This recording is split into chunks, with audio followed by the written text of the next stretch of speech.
And for more on this, I'm being joined by the Acting Director General, FCT Emergency Management Department, Florence Wenegieme. Good to have you on the news at this time. So first off, give us a current situation. What is the current situation, rather, at the collapse site? Yeah, good evening, Nigerians, and thanks for having me. Well, the update is that we call off the rescue operations at about 4:55 p.m. because we continued with the rescue operations up to the ground floor of the building. We removed all the rubble just to be sure that there was no one trapped under the rubble. And after that, we called off the rescue operations. An integrity test will be conducted on the structure. The Director of Development Control and his team, they are the lead agency in this situation. And standard organization will be invited. They will be invited officially. And then NEBRI will also be invited to conduct integrity tests and to be sure that no one is left in the building, because as it is now, we are not sure of how safe the remaining structure is. So the premises have been sealed for now because no one is supposed to spend the night there.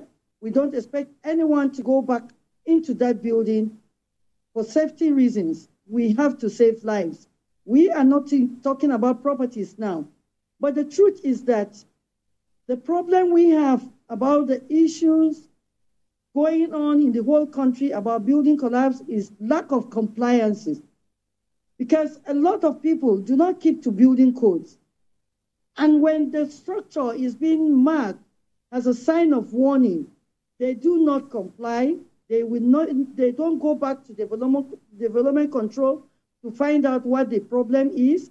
And even when the premises is sealed, they go back at night and complete the structure. By the time you wake up in the morning, you realize that a lot of work has been completed on that site. So we are pleading with the residents of FCT especially, and the country at large. You have seen what has happened in Plateau State, in Jos, Plateau State, and it's been happening in other parts of the country. So we are discouraging developers from using quacks. They should use professionals at all times. They should make sure they use standard materials, standard building materials. They should keep to the building codes. And this is very paramount in order to save lives and properties. Indeed, you've highlighted so many critical areas in this case in terms of safety on the part of residents and community members. But then again, how can community members or residents be prepared in eventualities or disasters such as this, aside from just calling the state authorities when such an incident occurs? Yes, that is the most reason why they have to keep to the building codes.